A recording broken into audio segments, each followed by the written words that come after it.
Hi, I'm Stu Rich, Facilities Industry Lead at Cartograph, and this is Facilities Management Minutes, a series where we dedicate time to discussing career paths, facilities life cycle, software, GIS, TCO, the future of our industry, and so much more. We interview experienced facilities management thought leaders from across the globe to share the best industry knowledge with you. Our guest today is Brian Cullis. Brian has an impressive career, spanning from teaching geography at the U.S. Air Force Academy to establishing the Defense Installation Spatial Data Infrastructure at the Pentagon. Since 2006, Brian has worked in private industry, consulting with clients across many markets about what it takes to build and operate successful and resilient infrastructure information programs. If you are working in the facilities management industry and enjoy these interviews, subscribe to our channel and get notified about new episodes. Know of a thought leader you'd like to see featured in this series? Comment below or reach out to us at marketing@cartograph.com. All right, let's get to our interview with Colonel Cullis.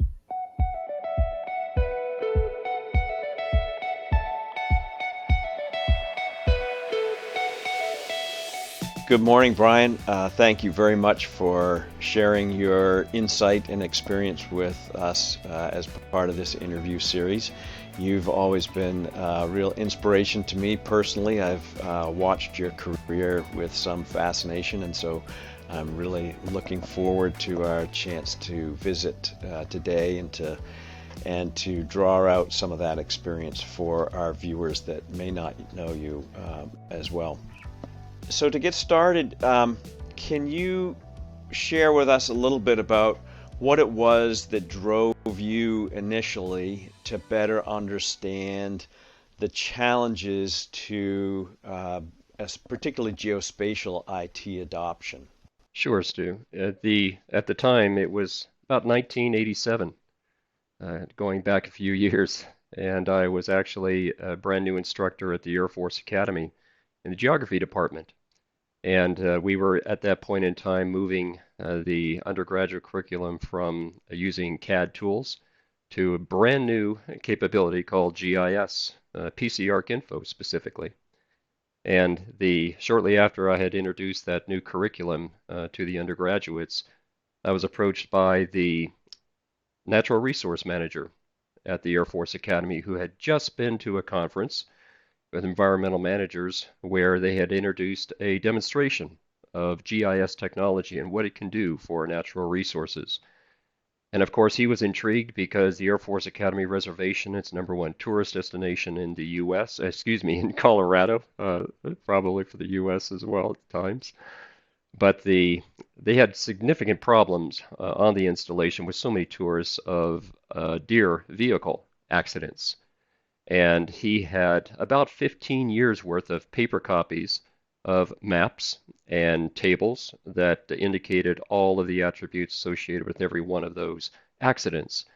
And he said, can we use GIS to better understand and model and anticipate and mitigate the risks to this event?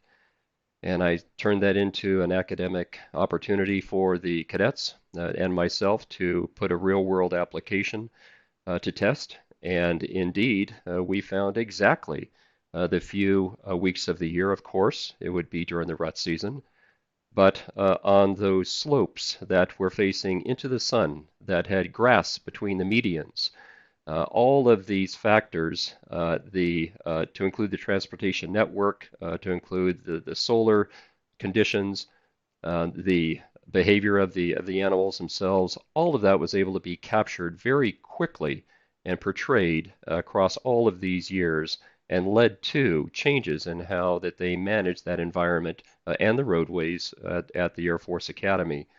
And then that was quickly followed by a radon study that had been also led by the civil engineering squadron there, where they had significant concerns with the radon within the housing of the installation. And they had done an extensive inventory of radon measurements, and they said, so what do we do with this? How do we approach it? And again, they came to the geography department and said, we understand you have something called GIS. And very quickly, we were able to convert all of that paper information and tables to portray the modeling of the radon penetration into housing, and indeed it showed a compelling pattern from the southern end to the northern end of the installation, of course following the geologic strata, and the number one house that needed to have immediate mitigation, according to this model, was in fact indigenous housing that was populated by the three-star general who was responsible for the Air Force Academy. So that got a lot of attention from the senior officers, and it certainly did help them organize their workflow. But those two instances convinced me that this was an opportunity to make a difference in operations for how we run the Air Force Military City, to save money as well, because at the same time I learned very quickly that there were multiple types of GIS systems that they were considering using across this military city, the Air Force Academy, for different functions. Each were pursuing their own individual investment. So there was also the fiscal concern to make sure that, that there is a real possibility that we could achieve a future where if we have one base, why don't we have one map, regardless of the functional use of that map? But that was really the stimulus for me to begin looking into the concept of how we can better organize, exploit, invest, and sustain geospatial information resources. So, not terribly long after that, you were involved in establishing the GeoBase program, I think, which was one of the first programs to really take that concept of one base, one map, and try to establish that across all bases within the Air Force. How was that experience? What did you learn through that experience about applying a concept broadly across a very diverse organization like the Air Force? It was a challenge. 1992 timeframe, just to set some of the context there. There were no CIOs in the federal government, to include the Department of Defense. There were no chief technology officers. There were no chief data officers. There was no attention to IT portfolio management. That concept had not entered our lexicon yet. There was no focus on information technology behavior and how it needed to be shaped and conformed to make sure that we are making very best use of taxpayers' money in the federal government. Most importantly, within the Department of Defense, to include the Air Force, at the time, there was one way to be able to introduce innovation, and that is first, what you do is you establish requirements, and those have to be very clearly stated. Then you move into material solutions. What material solutions can, and oftentimes these can be government developed commercial IT solutions. So as well as the commercial sector. Then you move into identifying the resources to be able to acquire that material solution. Then you implement the technology. What I learned very quickly when I began to explore how this could be propagated across the Air Force, the use of GIS technology, I realized that we don't have the requirements for it. In fact, there had been nothing explicitly stated that there should be just one map for each installation. There was simply no exposure or awareness to the role of geospatial information in an enterprise context within what I call basing space. The battle space in the DoD culture, and I'll probably use that term a lot during our discussion, but the DoD culture focuses on where we actually execute the mission, and they use the term battle space to be all-encompassing to refer to that area. That is where it was always intuitive that we needed to have a single common operational picture within the battle space to coordinate all of the activities that are so essential to winning the endeavor and the campaign in that environment. What there wasn't at the same time was any attention to what I call basing space. the business mission of our military cities that provide vital combat support to the battle space. So what we needed to do was to find a way to introduce an innovation of GIS into the business mission area of the DoD without the enablers of CIOs, CTOs, CDOs, all of the new attention that we give today to IT investments across the federal sector, as well as data stewardship and data quality and all the important factors that we know encompass all of that information ecosystem. So the challenge was how to bring that to their attention. And it's always nice to have a champion. We know that any innovation requires one of those. And I had the privilege of having a retired four-star general that was able to get the concept of GeoBase, one map, using commercial technology, albeit without formal requirements for this capability, in front of a senior forum in the fall of 2000, where that organization very quickly said, well, of course we would want just one base with one map. And we have commercial technology available to pursue this today. Press on. And that was the catalyst to being able to launch the GeoBase program without formal requirements because we knew the solution. Today they call it an opportunity-driven solution in the Defense Department, where the technology actually precedes the formal requirement or the gap. And that's what we're doing now, is showing how there are so many gaps in information capabilities that the commercial technology we have today that we've invested in across all of the DoD components is being used to support not only the business mission side of installation management, but also logistics operations as well. All of it defined within the combat support space or basing space. One of the really fascinating challenges of the GeoBase program to me was that simple concept of one base, one map kind of required many different interpretations because you were serving so many diverse different bases around the world. The mission of each command, the mission of Air Combat Command versus Logistics Command, for instance, is quite different. So the challenge of developing a common information model, much less a common set of tools, was, I think, probably much more of a political problem than a technology problem, as is often the case, right? How did that play out, and what did you learn through that process of trying to reconcile all these different perspectives about what one map for my base meant to the different commands and the different services? You're having to reconcile a lot of different perspectives there. I need to give a shout out to the U.S. Army Corps of Engineers. They had established back in the day, in the 1990s, the CAD GIS Technology Center at the Waterways Experiment Station in Vicksburg, Mississippi.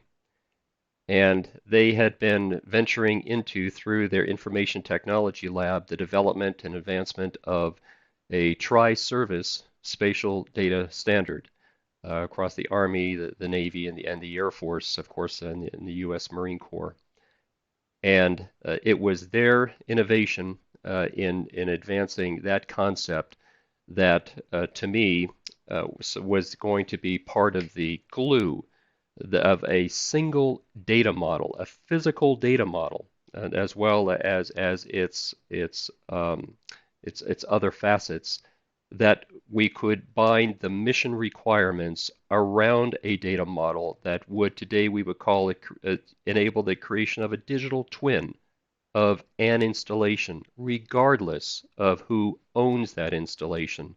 And to have that type of a foundation to be able to build an information environment around that to help manage and guide operations not only within the U.S. Air Force, but across the other sister services. Today, we would speak about interoperability and information sharing.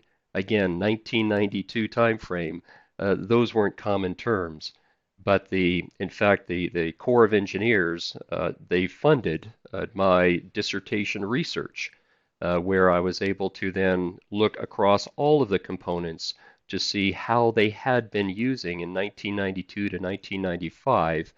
I visited about 45 separate Army, Navy, Marine Corps, National Guard, military cities to understand the behaviors that they had seen in their attempt to acquire and implement and sustain geospatial information technologies to manage their facilities, manage their environmental lands. And that was really the basis, thanks to the Corps of Engineers and their establishment of a tri-service data standard. Today, it's evolved to be, now we're in the fourth version of the spatial data standard for facilities, infrastructure, and environment. And that SDS-FIE data standard is also being exploited by other federal agencies today outside of the Department of Defense. So that to me was the real stimulus for being able to, in the Air Force, show that we could collaborate, whether you're working in the Pacific Theater, on the Korean Peninsula, in Germany, in Louisiana, or in North Dakota, regardless of the specific mission of the aircraft that we were launching from those platforms, though, as we call it in the Air Force, that there was an ability to converge all of these efforts behind a single data model, a data standard, and that we knew was going to be the stimulus for creating a much larger capability to sustain a GIS system for multiple functions. But within the military city, like any city, you've got different tribes, we can call them, of public works individuals, of force protection or police, of command and control of executives that need to look across the area, of noise abatement, of environmental managers. All of these different parties had different interests, and what I quickly found is when I would speak to these different organizations, they talk about how you need to analyze your audience. I quickly learned that when I talked GIS to a communications audience, they keyed on the term system because that meant different to them than when I used the term GIS to a civil engineer who was most interested in the geospatial location with little concern to the IS or the IT side of it. So it was so important. I can't remember where I would ever use the very same presentation or advocacy or references between one audience and another because you had to be so sensitive to the culture or the subcultures of the audience that you were speaking to. So it was a challenge, but after a few scars being incurred, it quickly became apparent that communication and how you advocate for a capability was so important to be able to pay attention to the semantics and the terms of reference in how you introduce innovation to an audience. I think in any large organization you have some elements that succeed very well and very quickly, others that lag behind. One of my favorite GeoBase program managers back in the day was Patty McSherry at Langley Air Force Base. Now, Patty's strength was not technology, that was not her background, but she was brilliant in her ability to understand where there was perceived value for what that technology could deliver to the base and to those various groups within the base, and also how to leverage that value in terms of funding. So she was a great horse trader, and her background in contracting really gave her the ability to augment her funding stream through leveraging value. What are the elements do you think of that really distinguish successful program managers? What are the pieces that enable Patty McSherry at Langley or Rich Updike out at Scott to be successful and to put together a sustainable, growing program where other bases, other services, other commands may not proceed so quickly? Great question. And the reason why I really appreciate you asking that is it has been my absolute privilege to work with some very impressive leaders. And the GeoBase program is not driven from the Pentagon. It's not driven from Major Command headquarters. It is driven locally, just like politics, I understand. The Everything we do with GIS begins with the successful leadership of information resource management at the base, at the military city itself. That's without that type of a leadership. Patty McSherry is a great example. Jane Goldberg is another from Vandenberg Air Force Base. That there are so many that I have met over the years that I was very fortunate to be in a position to be able to offer advocacy from the air staff level, where yes, that's where the resources were so important. But the anecdotes I used to talk about the impacts to these individuals who had to make very difficult decisions on where to invest the limited dollars that the Air Force had for combat support, I turned to those local leaders, like Patty and Jane and so many others, to say, tell me what difference this is making. And that alone was very compelling. There are different ways, though, that depending on the roles and the values that different individuals have, especially those who are making investment decisions, I have always fallen back on core, inarguable principles within the Air Force culture that senior executives would never dispute, such as we need to be sharing information. We need to acquire information once and share it thereafter. I have never seen a senior leader who has ever said we need to have redundant capabilities and spend money inefficiently. That's why the role of leadership, and you'll always see with any innovation adoption process, they say, first of all, you do need that champion. And the question is, what are the specific values and priorities of that champion that will be the triggers for them to say, I endorse this innovation and the sustained investment in this. Sometimes the senior leaders at a wing, and Patty and others would find these individuals. I would frequently hear the boss saying, keep me out of jail. That's what the purpose is of this GIS system. I always appreciated that's a straight talker.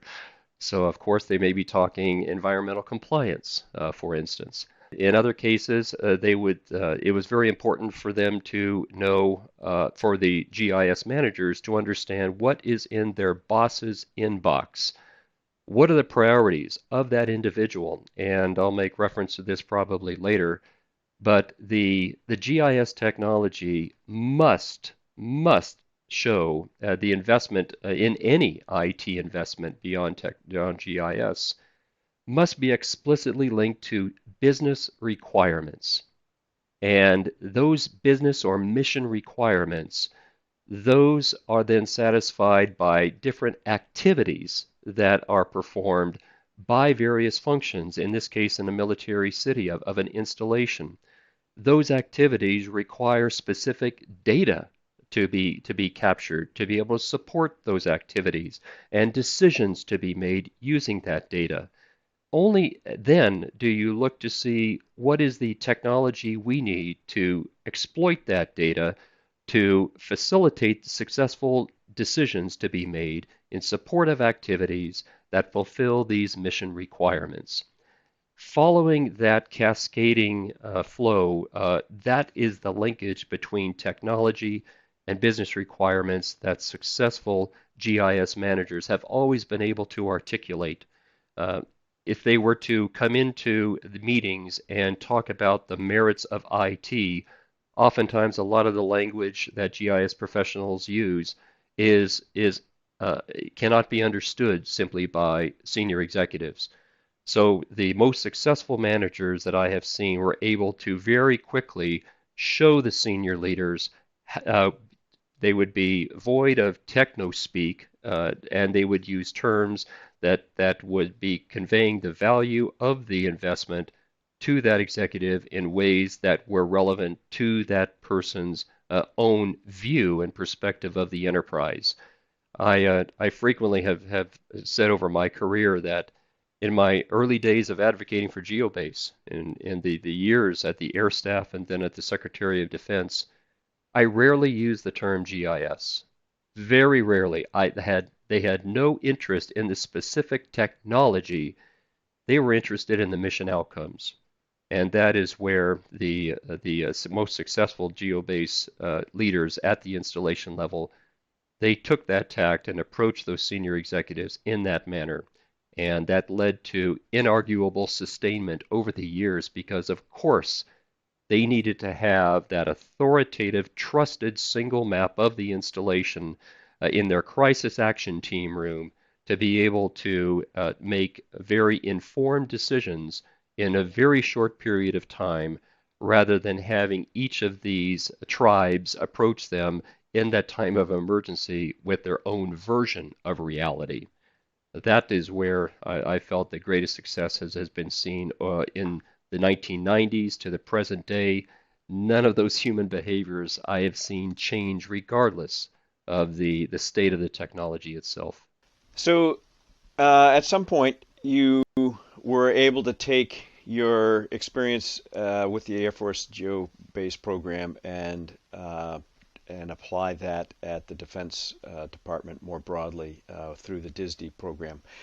Can you describe for us just a little bit the overall mission and scope of DISD, Defense Installation Spatial Data Infrastructure, I think, and how your experience at GeoBase helped, and where you found that there were new or different problems to be solved at the Defense Department level that you had not encountered yet at Air Force.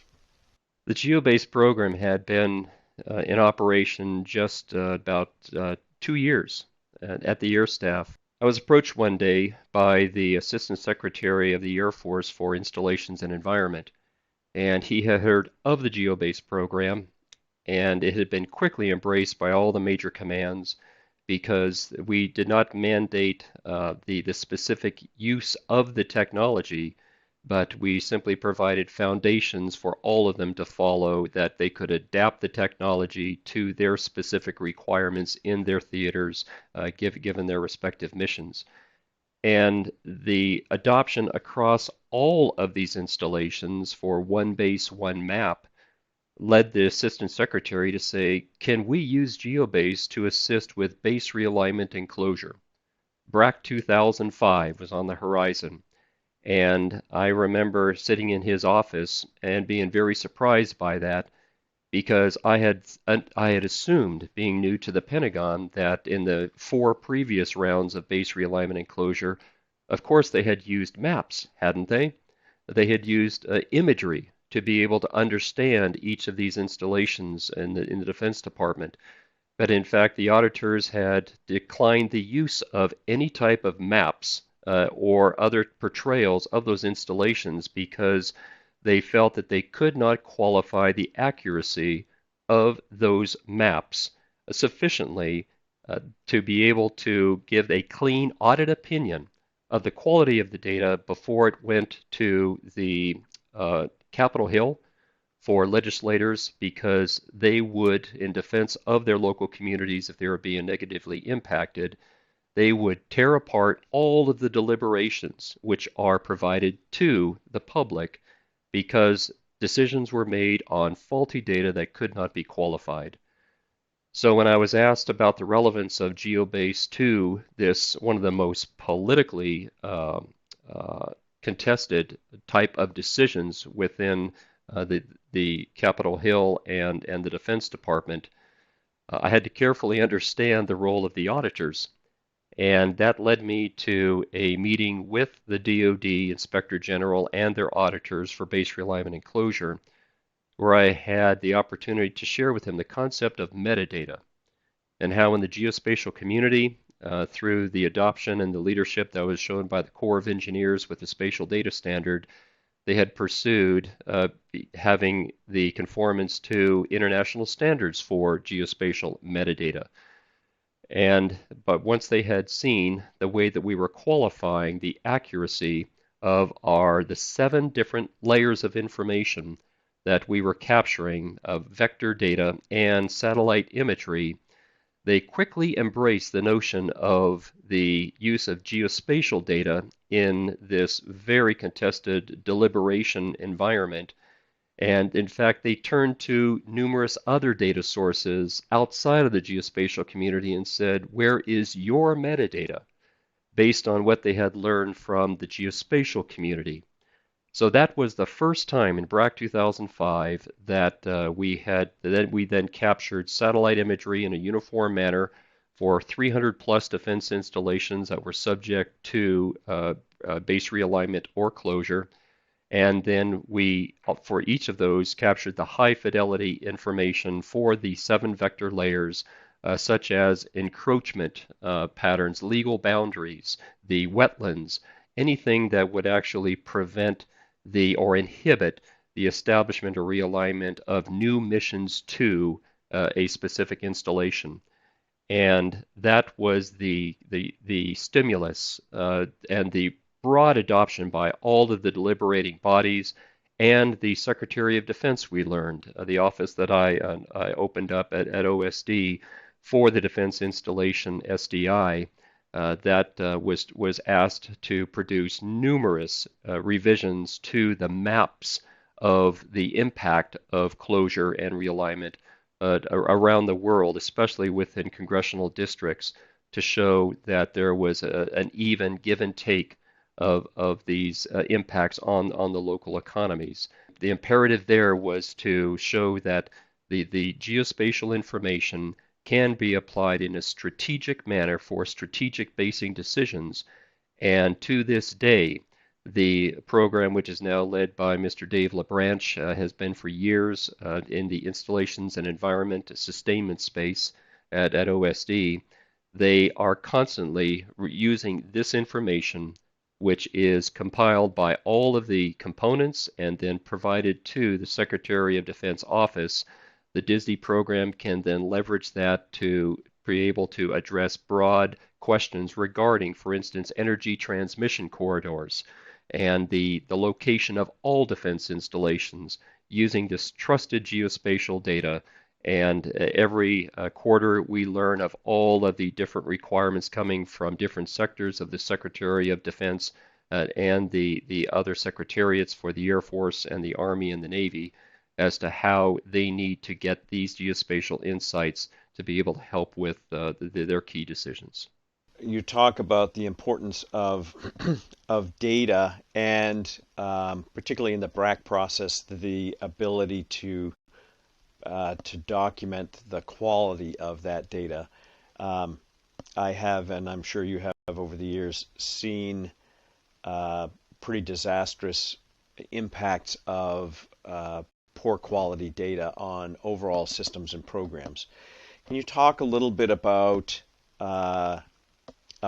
data, about ensuring data quality, and about one of the things that's interesting about geospatial data to me is that it's often reused many times downstream for purposes that it may not have been originally intended. So there are some implications to that can be challenging. Can you talk a little bit about data and data quality and how to ensure that we're maintaining proper data quality? When I think about where the origins of the GeoBase program, I looked back at some of my very early presentations, I happen to use the word stewardship as a key enabler for being able to maintain the accuracy of this geospatial information that's acquired at base level and then provided up through all the way now to the Secretary of Defense offices. And it was so refreshing to see with the establishment of CIOs and then CTOs and more recently chief data officers, concepts such as an authoritative data source, to have one source of truth. Of course, a lot of this attention has been on business data and geospatial data. As we've looked to see how can we integrate that into the mindsets of those who are looking at just business data. And to me, geospatial data in many ways, if you think about how it's used in practice, it's an attribute to business data. The most important facet to geospatial data in our Air Force military cities still today is there is one office that is responsible for ensuring that the location of assets, the buildings or other real property assets, for instance, environmental assets, what we call the built and natural infrastructure. There is one office responsible for ensuring that each of those is precisely located at a point on the face of the earth, and that information can then become part of a larger business a capability, a business process, and they must have absolute confidence in that. The new emphasis on data quality, and I saw that in 2010, and I use this frequently still today, that the Federal Geographic Data Committee came out with a life cycle model for geospatial data. And each of those phases of that model are nice to portray all the dimensions of data quality, beginning with just defining the data itself, what is necessary to support the business requirement, what data do we have? How accurate is that? Going back to the spatial data standard, how well does this data conform to the data standard of the SDS FIE? Then the process of acquiring that data in the field using technology means such as GPS and other survey devices. Then to make sure that that is stored and curated accurately according to those same standards. The challenge with geospatial data that we see is the quality of it is multifaceted, unlike business data. And this is where so many CDOs I've had the opportunity to speak with, I often fall into the trap of beginning with, but geospatial data is different.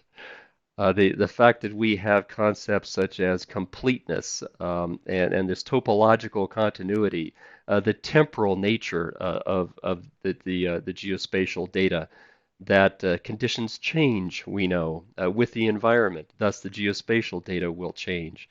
So it's always multifaceted. Nothing seems simple with geospatial data, but yet it is so important to so many decisions that the new attention now is being given, for instance, to how do we archive through the National Archives and records?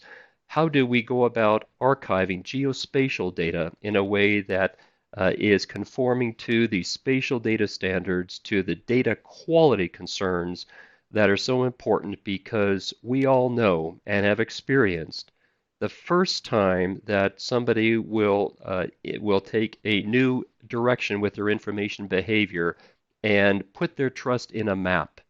If that map doesn't portray accurately the real world, chances are that individual will cease to use that map, cease to use that innovation and that behavior, and fall back on something that they feel they can trust more. So that is so important in so many ways, and I am with the life cycle model.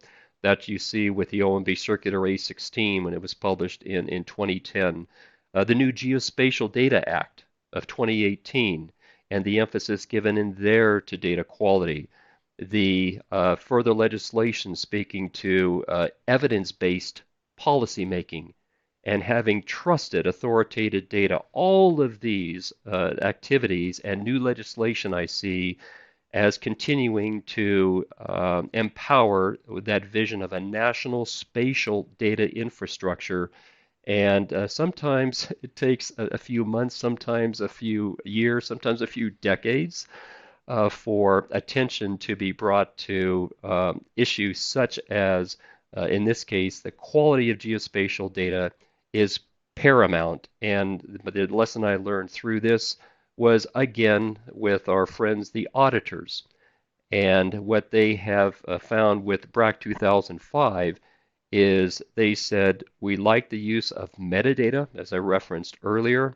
However, we also want to get the affixed signature of the data stewards of who collected it, and we had at least 4 levels of signatures within our DoD bureaucracy, from the geospatial data being acquired by the immediate steward through those 4 levels. Everyone was attesting that that information was true and accurate to the best of their knowledge.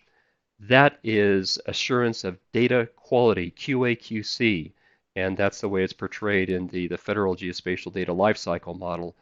But in fact, here in my office in Dayton, Ohio, I've had this for many years, and it's a picture of the Gettysburg battlefield. And it was taken from a balloon, of course. It's a cartographic portrayal of the terrain. And it has affixed to it 12 signatures of individuals from the Union forces that have also, in command of their forces, testified that what they saw was true and accurate. And a gentleman named George Meade also affixed his signature to the bottom of this portrayal from the balloon, saying, I am perfectly satisfied with the accuracy, with the topography and the placement of the troops from this portrayal. And that is metadata. In fact, that is QA/QC. We're going back a long time ago. Still, it is very refreshing in the geospatial context, knowing the importance of trust of our users in the products, whether they be asset management products or environmental compliance maps, that what they are seeing is literally ground truth. To use that phrase. One of the things I really first began to appreciate and understand in the context of our Air Force work was the amazing complexity and interdependency of the decisions that the base commander or the base civil engineer were needing to make about how and where they were going to invest over what time periods in order to best enable the mission that was delivering from that particular location. So they were reconciling the needs of resourcing, trying to understand changes in resourcing levels and how that was going to impact water, wastewater infrastructure, and how that was going to impact environmental impact, and what the changing needs of mission were going to imply for transportation infrastructure, for the airfield, just all these different aspects of information that were required to inform the critical investment and management decisions of the base commander and the base CE.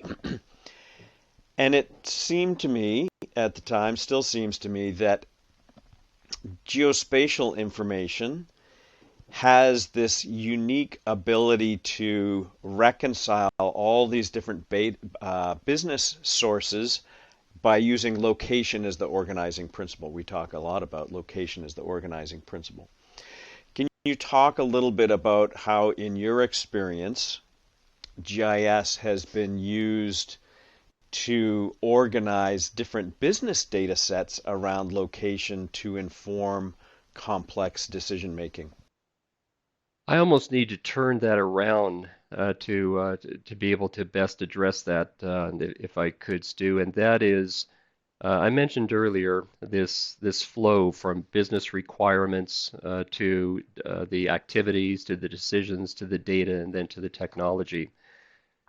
In my mind, there is one tool that has evolved over the past decade, especially, that is so vital to us understanding how geospatial data, whether it's used again for asset management or any of these other activities, how it can be portrayed and exploited across all, and to help, to your point, to help to address varied priorities, which is more important, and that is architecture. And I don't mean IT architecture. I don't mean design architecture. I mean enterprise architecture. And I still find that it can be oftentimes such an overwhelming concept that the GIS professionals, they may say that architecture is the domain of CIOs and not of the geospatial community. But I would offer that enterprise architecture, and the shorthand I use for that is enterprise architecture is simply a business blueprint. What is it that we do in our enterprise? And that could be the Air Force Military City. What are the activities that comprise this enterprise and what we do? What are the capabilities? You begin with the capabilities, honestly. And those capabilities then are performed and delivered, the ability to do things through specific activities. Those specific activities require specific resources. Those resources can be people. It can be IT. It certainly requires money and equipment, for instance, GPS equipment in the case of GIS. But what we are doing now within the Air Force is we are beginning to exploit enterprise architecture to first define all the activities that we are doing for installation and mission support. And there is, trust me, the Department of Defense has a finite list of all the activities that each of the components, the Air Force, the Army, the Navy, and Marine Corps, that they are supposed to be, the capabilities that they bring.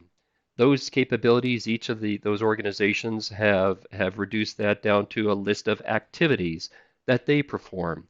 We are using that as a guide then to show where geospatial information using architecture, and the tools exist today, such as System Architect is one of the software solutions. All this information of organizational structure, of capabilities, of activities, of resources can be ingested by this architecture tool to be able to show the interdependencies of where is this geospatial information acquired about this wetland, who is exploiting that, or what activities should be exploiting that. That is what architecture is now revealing to us, and this was shown in some very compelling ways when Rich Updike, who is now, he has moved to the Installation and Mission Support Center as a portfolio manager for all geospatial information and services at Air Mobility Command. He was able to demonstrate how the use of architecture gave us visibility across all of the capabilities within the Air Mobility Command, all of the IT systems. We were able to query to understand where is geospatial information used across this enterprise. And that we were provided with a list of 15 different activities that had been using geospatial information, but only through the use of architecture to be able to move us from this black box and this spaghetti of people that were using information and using IT systems and spending a lot of money in data acquisition and exploitation. How did it all come together? How could we look at it in a more discrete manner and understand our enterprise and all of our activities? That has been, to me, and will be for the Air Force, it will be a massive milestone in us being able to show and articulate where information can be put to best use to go to the root of your question, what is the boss's activities that they have greatest concern with? How do we leverage this geospatial data given our other competing priorities? How can it be funneled and exploit that specific activity, and how do resources need to be modified? That is what architecture, and coupled by portfolio management, what Rich Updike is doing now at the Installation and Mission Support Center is using architecture and portfolio management to inform decision makers who have that responsibility to say, where can I gain the most efficient and effective use for the mission of this next dollar? And that is, I think, one of the most exciting developments that I've seen in this geospatial environment today. Now, you've spent quite a lot of your career in the military, particularly the Air Force. But now you work for Woolpert, a great company. So you have a commercial hat on, and through Woolpert, I expect you have visibility into other organizations that may be trying to apply some of these patterns to their own business, whether that's in higher ed or state and local government or even commercial customers. Where do you see the lessons that you've learned in your career as playing out most effectively in kind of non-defense organizations, and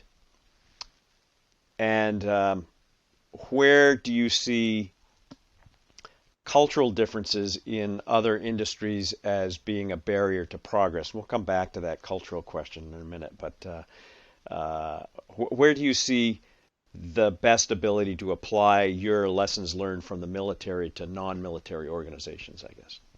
In my studies of innovation and of culture, I have found that a bureaucracy is a bureaucracy is a bureaucracy, whether it be state, local, federal. But the bureaucracy is such pejorative connotations. In fact, there was a reason why Henry Ford did what he did on his assembly lines. And the bureaucracy was meant to ensure that there are very clear roles and responsibilities and lack of redundancy, so that everyone was put to best use in their roles. And I do see that with the spatial data standard, for instance, that was depicting the universal set of objects and features and assets that comprise the military city. Well, yes, and it also comprises any any city. It can be used by any organization, and I was absolutely intrigued to see all these experiences in the Defense Department and within the defense culture. Can they be scaled? Can they be exploited by other organizations outside of the defense culture?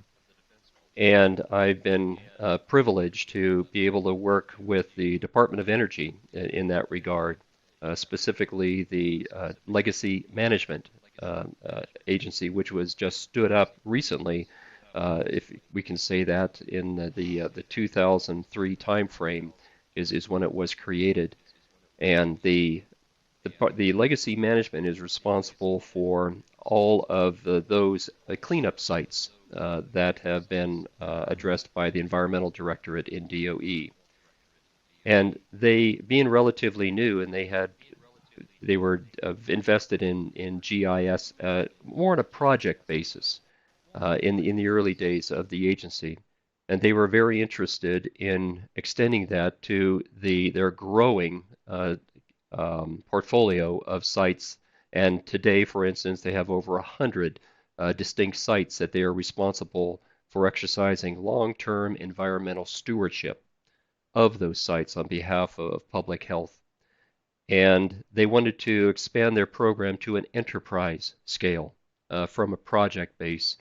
And we were privileged in Woolpert to be able to help provide them with ideas and concepts. And myself, along with my trusted peer, Miss Lynn Phillips, and Lynn Phillips was also had a DoD heritage with the Geospatial Information Resources. She was responsible as a civil servant for the Marine Corps installations east, all the Marine Corps installations on the eastern seaboard, and how they employed GIS through the GeoFidelis program, which was very similar to the GeoBase in practice. And what Ms. Phillips brought was not only her CIO experience as a National Defense University certified CIO, but as a professional, PMP certified individual, and definitely a GIS leader, similar to those I've mentioned earlier. And those traits, coupled with the use of the spatial data standard that was adapted to meet the business requirements of the legacy management mission within DOE.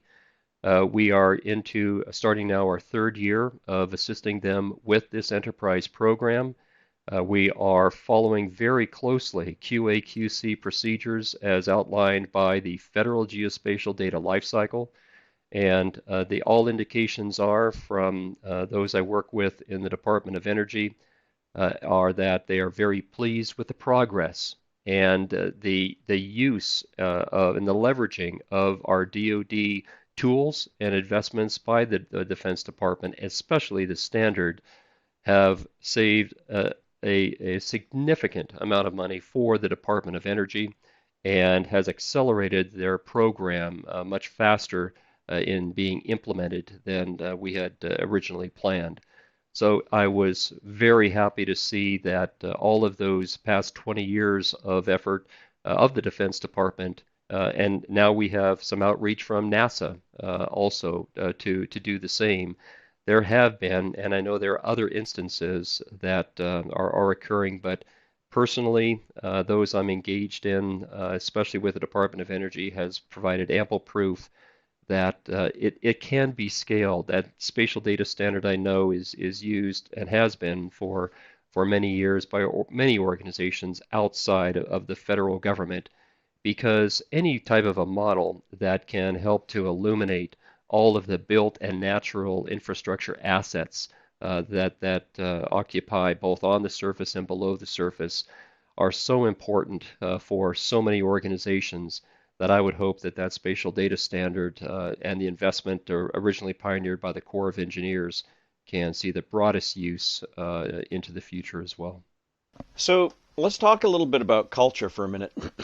The DoD has a very specific culture, and that culture manifests in the way you dress, in the way you communicate, and within that culture, I think there is a kind of an implied adoption of the standards of the organization.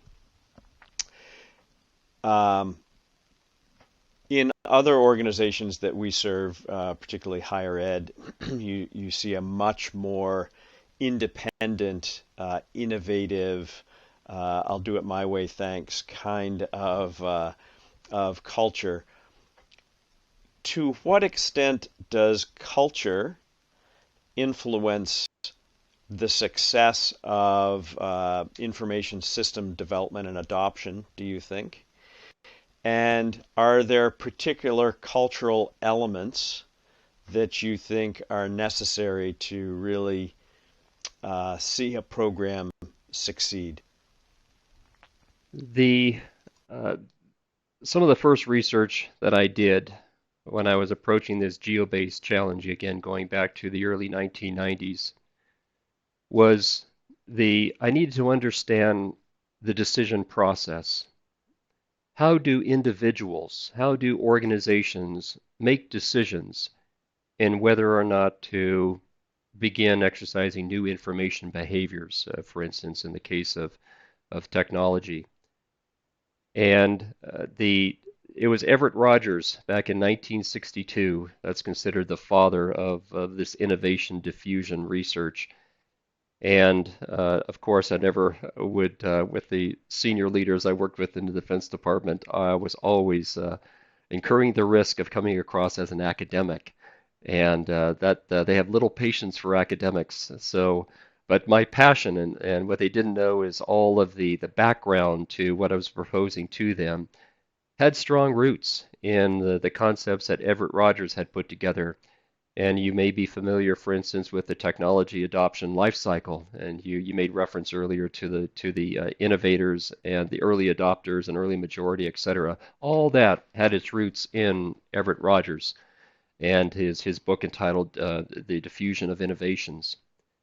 And there's 5 steps to that innovation decision process. And they include knowledge and persuasion, and then making a decision. Do we adopt this innovation or not? And if they do adopt, then they move into implementation. And that's where you see so much focus in the past 20 years. There was so much written on implementation, for instance, of GIS and asset management systems. The very last stage of these 5 is confirmation. Has it done what we understood it would do? And all of those, usually you just see those 5 steps. But what I needed to do is I needed to dig deeper into that, because your question about culture, that there's actually something that before you even expose knowledge, the very first step in this innovation diffusion process, knowledge about an innovation, you are dealing with what Everett called prior conditions. And those prior conditions include, well, what have they been doing to date? What are their felt needs for changing what they're doing? Some may call that resistance to change, because what we have isn't broken. Are they biased towards an innovative attitude? Are they interested in exploring new ways of doing things, of improving? And I think most importantly, and probably the most challenging, are the social norms. Is there pressure in that organization just to keep the things the way that they are for a variety of reasons that we're all aware of in our lives that can sway people to lean forward or to stay the status quo or possibly even lean back in some occasions.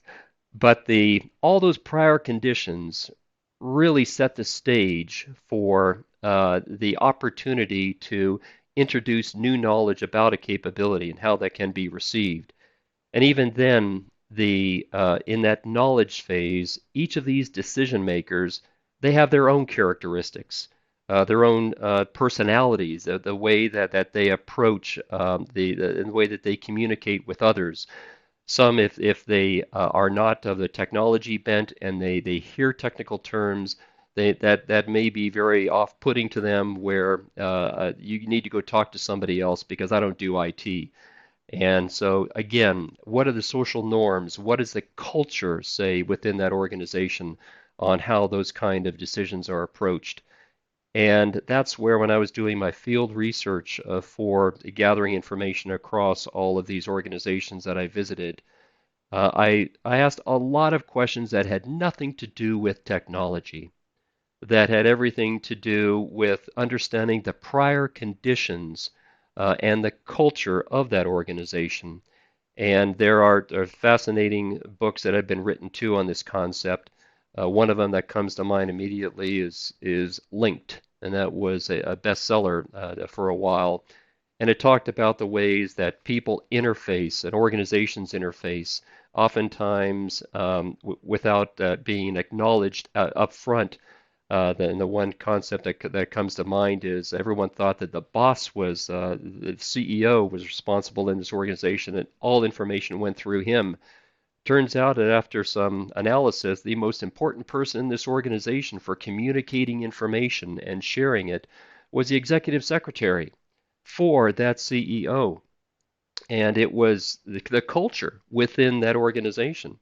But those important understanding the prior conditions, understanding, as I might have mentioned earlier, the values of that decision maker, that is so important. And through this whole innovation decision process, something that oftentimes individuals forget is there's a big difference between organizational adoption, which is what my focus was when I was in the field, when I would learn that a civil engineering squadron or an Air Force installation, when they say that they had adopted GIS technology, I was more interested in the individual users of that technology, because it is one thing to say that an organization has adopted technology for long-term use. It's another to say that the individuals who actually perform the activities, have they, in fact, gone through the same process and decided that I need to change my information behavior? Otherwise, we know that human behavior will lead them to continue doing things the way that they had been done and give tacit acknowledgement and attention to this new technology. And that to me there's a big difference. In fact, this came out during my dissertation defense, where it was a surprise to my committee when I talked about culture and the information behaviors and overcoming resistance to change. They were all surprised because none of them had a military background, and they thought, first of all, that all of the users were military and that someone had simply told them, you will use this technology. And I said, well, no, let me clarify that in no instance across all of these organizations did I ever find someone who said that they were directed or ordered to use a GIS system. In fact, it was every one of these instances it was an opportunity. It was voluntary. So all these individuals and organizations I spoke to, the actual end users had each experienced the knowledge, the persuasion, the decision to use it, the implementation challenges, and then the confirmation that in fact this is making my life easier and I can get more done. So it's that individual actor, and something else that Rogers included in his model that I think also is understated in its importance is the communication channels. Because in a culture, whether it be across an installation or across an entire Air Force or the Department of Defense, you have these near-peer networks where people share information. When you think about the technology adoption, you had the people that have been doing it for 30 years, and they were the early pioneers. But then you have that late majority who still are debating, should we really invest in this technology as others have done? Those communication channels, the conferences where people learn about this, that is where you find that some people will be much later in the majority to say, okay, I've heard enough now from all the others in this. I am now persuaded to change my decision of not adopting it and now to adopt it because of all the communication that they have learned from across their peers. Today we have social media. It wasn't prevalent in 1992. It was word of mouth back then. But this Rogers innovation adoption model, I wish it were the prominent in the geography undergraduate programs for geographic information systems, because this is how we can continue to propagate the technology, the benefits of the technology across broader user base and see much broader adoption for the long term in these organizations, both within the federal government and across the private sector. So, despite how young and fit you look, you've now been in this business for 30 years or so. What is it about this work that gets you up in the morning? What is it that inspires you to still dig in every day to move the world forward in this area? I've got to blame Simon Sinek. Um, his books start with why. Of course, he followed it up with finding your why. And so Brian needed to find his why one day, and I have been asked that question in the past and never gave it much thought. But now that in this stage of my professional and personal life, you have a tendency to look back more often in the rearview mirror and say, why did we do this? And again, working with so many motivated people, I think that the one trait that all of us share that have been involved with technology and encouraging technology innovation in the especially in the geospatial sector, we all seek to make a difference. And in the case of the Defense Department, in the case of the Air Force specifically, that the GeoBase concept and my why was that it was apparent to me early on that the Air Force and the limited dollars that we have to be able to organize, train, and equip and enable combat support to be able to minimize risk to our warfighters and to our missions, that we needed to make the very best use of this technology to reduce decision risk. And you immediately think of the cost effectiveness of having just one base, one map idea, and instead of having many maps. But the truth is, it's this GeoBase program very quickly, sadly due to the 9/11 events, it also found its way into helping with where do we place our forward operating locations in the Middle East to wage the combat that was essential at that point in time. And those kind of decisions literally make a difference. And the civil engineers began using these capabilities in a classified network to be able to better understand before we filled up those strategic airlift aircraft with the parts necessary to build a military city in a forward operating location, that if the less that we put onto that aircraft because we knew more about that forward operating location, then the more resources could be used for other essential items that were going to be necessary to wage that necessary combat exercise.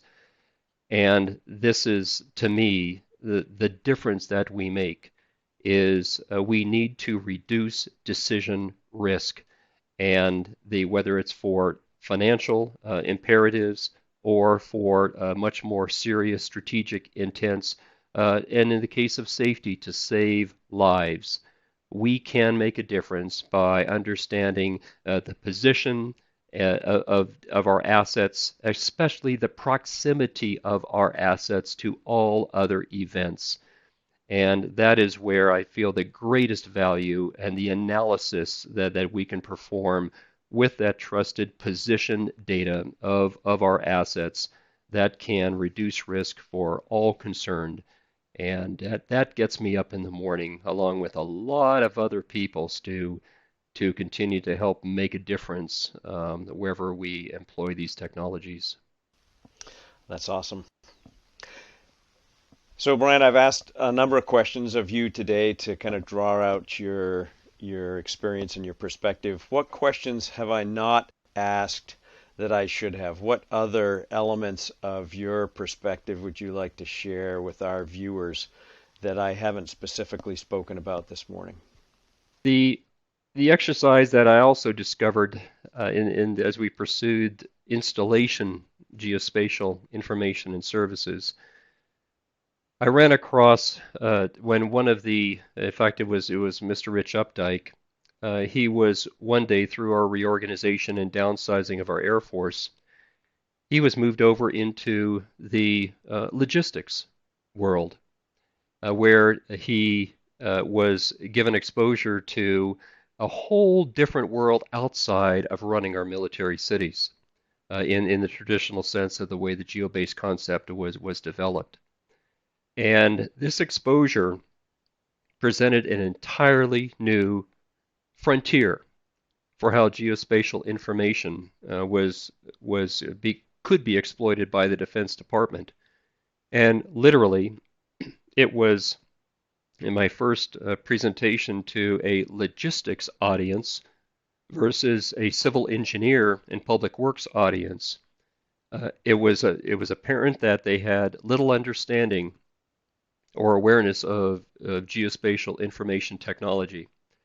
And they were so focused on the movement of commodities from point A to point B and all of the complexities involved with that, Again, the U.S. Air Force is not a FedEx, it's not a UPS, though we aspire to be so. The Defense Department supply chain is, and the Defense Logistics Agency, they have such an overwhelming mission that some DLA individuals that I've spoken with in recently, they said it was just so large of an organization that to affect change uh, often takes many years, and unfortunately, the tenure of many of these civilian, certainly military leaders, is so short that you can't affect change in a timely manner. And that reminds me of a book, one of the first books I read. I was so intrigued by the title because it really captures the challenge that I see with logistics and with organizations like DLA. It was written by a gentleman named Jim Belasco, and the title of the book was Teaching the Elephant to Dance. And that title alone, I think, conveys what the challenge is when you have organizations that are so big, where do you begin to affect change? And the good news is, again, with logistics, what we discovered, and I'm very involved with this today, is beyond the civil engineer community, that the Air Force logistics community, they have very specific mission requirements and goals that for them specifically.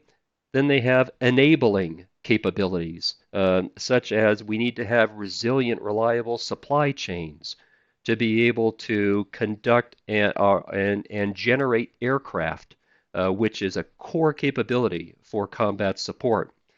That enabling capability, location intelligence, is we're introducing that concept today to the logistics community, which is a part of combat support space, not battle space, combat support.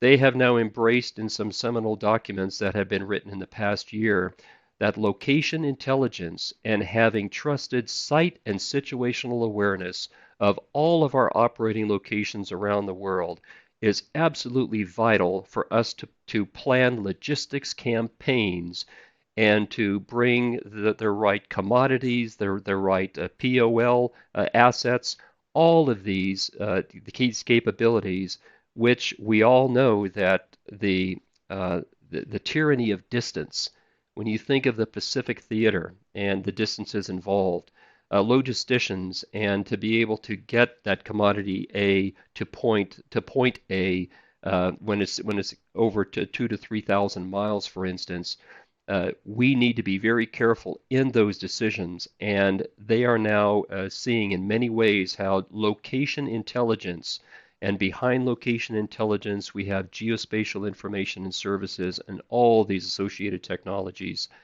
These are enabling capabilities for combat support space. And today we are doing things such as geo-enabling and illuminating the Air Force supply chain in ways that has never been done before, so that we can understand the environmental threats of a hurricane to potentially sole source suppliers of flight critical parts on the eastern seaboard, and to be able to anticipate and work with those specific organizations that fall within that cone of impact from a hurricane to mitigate risks to those flight critical parts for logisticians. And so we're seeing outside of the confines of the installation boundary ways that location intelligence and GI&S can enable combat support. And the vision of is now one of extending the GeoBase concept of one base, one map to one Air Force, one map for combat support. And so the challenges to make a difference continue to emerge with new frontiers, new audiences, new potential adopters, and all of it is with the objective of reducing risk to our forces and to our defense mission.